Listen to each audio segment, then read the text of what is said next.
आज आपण बघणार आहोत तुरीची आमटी. या तुरी बघा तुम्हाला दाखवण्यासाठी ठेवल्या त्या सुक्या तुरी आहेत आणि ह्याच तुरी भिजवून मी मोड आणलेले आहेत. ह्या मोड आणायला 1-2 दिवस लागतात. एक दिवस भिजायला, एक दिवस मोड आणायला. तर याची आपण चिंचगुळाची आमटी करणार आहोत.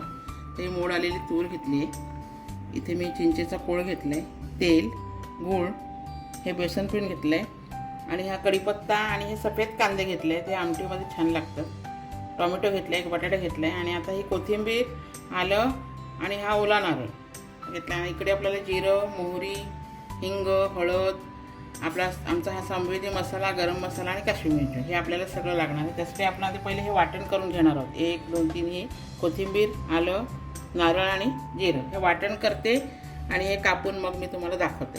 कापून घेतला, बटाटा कापून घेतलेले, टोमॅटो आणि नारळ, कोथिंबीर आणि जिऱ्याचं, आलं आणि जिऱ्याचं हे वाटण करून घेतलेलं आहे.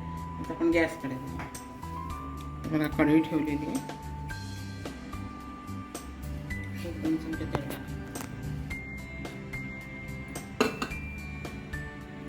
एक गरम मोहरी,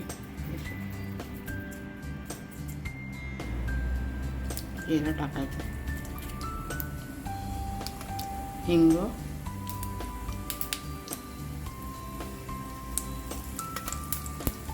कढीपत्ता टाकते,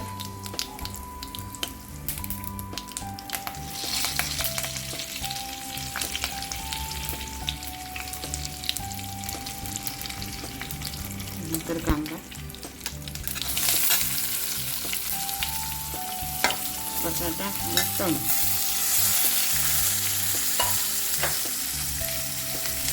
टाकते. नंतर हा कांदेरी मसाला तुमच्याकडे नसेल तर तुमच्याकडे जो असेल तो टाका. काश्मीरी मिरची पावडर, थोडासा गरम मसाला आणि आता हे चांगलं मिक्स करून घ्यायचं.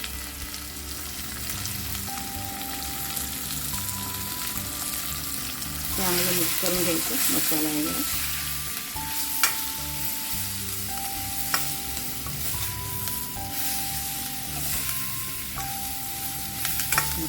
आता आपण याच्यामध्ये तुरी टाकणार आहोत. मोड आलेलं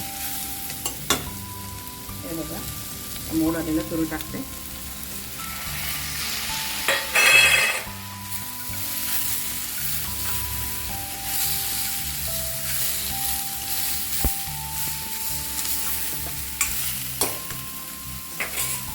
तर गूळ टाकते, चवीनुसार मीठ टाकायचं. मीठ आत्ताच टाकायचं.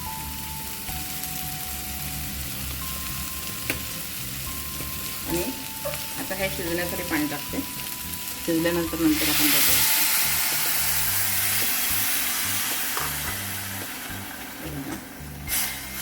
आणि बुडवून आपण शिजू द्यायचं आणि नंतर मग आपण वाटण टाकायचं. बघा आता आपण शिजत ठेवणे. शिजल्यानंतर मग तुम्हाला दाखवते.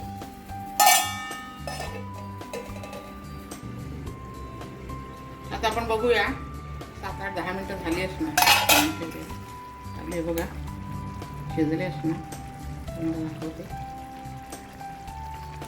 बघा शिजले. आता आपण हे जे आपण वाटण केलं होतं, नारळ, कोथिंबीर, आलं आणि जिरं, ते आपण टाकणार आहोत. बघा कोथिंबीर टाकणार आहोत. त्याच्यानंतर मी कोकम आगळ घेतली आहे. तुम्ही इकडे चिंच घेऊ शकता. आम्ही बेसनचं पीठ घेतलं आहे जाडसरपणे येण्यासाठी, तो टाकते.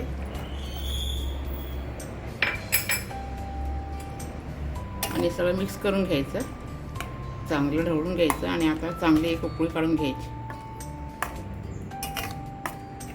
बघा तुम्हाला किती आमटी पाहिजे त्याप्रमाणे पाणी टाकायचं. थोडंसं मी पाणी टाकते.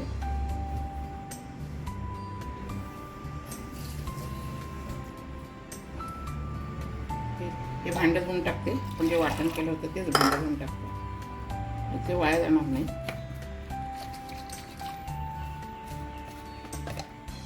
हे बघा. आणि आता एक उकळी काढून घ्यायचं म्हणजे मग आपली आमटी तयार होईल.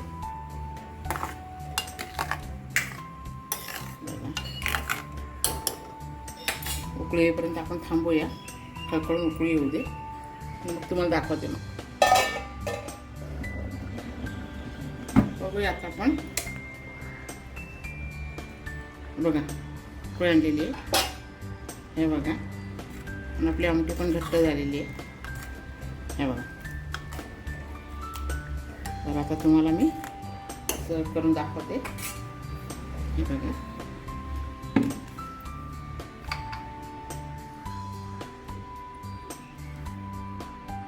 थोडीशी आता हे बघा.